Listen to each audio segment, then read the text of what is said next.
Hey everyone, in this video I have found this doggy block online, Pinterest, and I'm going to use that to make this pattern block for my dog, custom measured and all. So stay tuned, you don't want to miss out.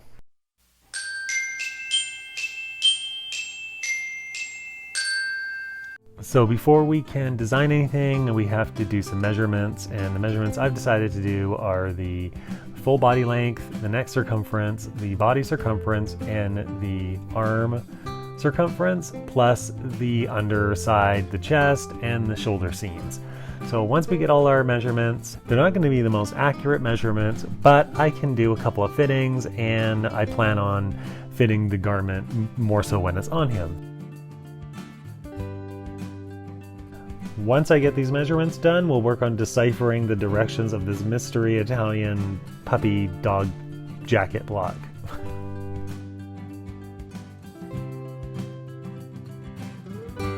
So before we start the drafting, I'm just going to talk a little bit about what I'm using and how I got there. So obviously, this is just a basic block outline. I have some pattern drafting knowledge, so I'm going to apply that to this. I have some basic measurements, which you've seen me take. I've written them down here. And this was my sort of rough pattern piece guide. I'm omitting the back leg. Based on that idea of what my garment is going to look like for my dog, I'm going to just start with this block. I found this on Pinterest and I photoshopped it a little bit so that I could read it. I added some letters in here and enhanced the lines. I'm going to go in sequence, starting from A to B to C to D. This is obviously the back and this is the underside. So to get this first A to B, that's the total length. So I'm gonna measure from underneath his neck in the front all the way to the tail. And then for this measurement here, obviously that's the circumference and that's divided into two. This is going to be the sleeve or armhole circumference measurement in here. And I know that I have a circumference of his arm, but I have to do some mathematics in order to get these points in here so that I can determine the length of this. So I'm going to take the measurements that you saw me do on Toby previously, and I'm going to apply that to this block, and then we're going to check it out and see how that works for us. I'm going to check it out and see how it works for me. We're going to do a little fitting, and obviously I'm going to have to do some updates. Yeah, and I'm going to just use the neck circumference measurement here, and obviously this is the shoulder seam. So yeah, we're gonna check that out, do up our first mock-up and see how that goes.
Okay, so you've seen the first mock-up and it was a little large. It has a little bit of touching up to do. I've seam ripped the seams and I've just recut the pattern a little smaller. For me, it's my goal to draft a block on the larger side so that if I have to shrink it down, I don't have to do a lot of taping of my pattern or retracing of the pattern to make it larger, as well as I save on my muslin or my block fabric, so I can just cut this one smaller as I need it. And that's what I've done here. I'm gonna make those adjustments in the shoulder. I found it a little big on the top shoulder, on his back, and it was a little large underneath. He also had, I also noticed there was a fit issue. There's a fit issue on the front underneath his chest, under the arm. So it was a little, it was pulling a little bit. So it's a little small underneath and a little large on top. I've already done this, but I've just slashed and spread. So I've slashed right here across the top where the fabric actually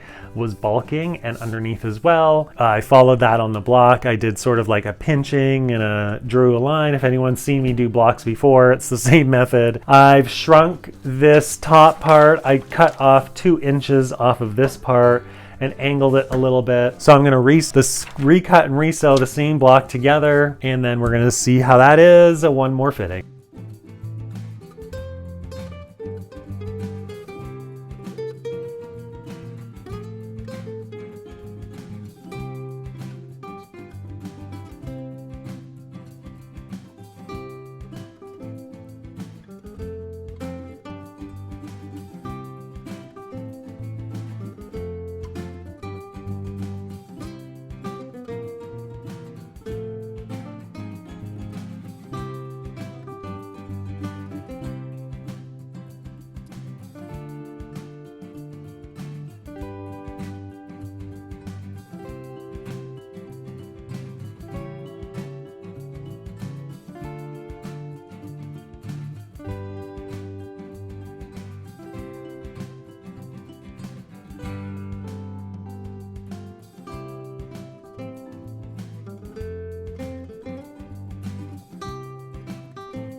Okay, you guys, so that is done, and I have my block. I'm excited about how the fittings went. You saw that little bit of tweaking that I did, and I did that slash and spread method that if you've watched any of my other videos, you should be familiar with. In this instance, I added 1 inch down here in the chest, and I removed 1 inch from the top. So it was a little imbalanced that way, but all in all, I'm happy with the fit of this, and I'm ready to make my doggy hoodie next. Make sure you subscribe if you haven't already, and then that way you'll get all the alerts when I come out with my new videos. So thank you so much for watching, everyone. Bye bye.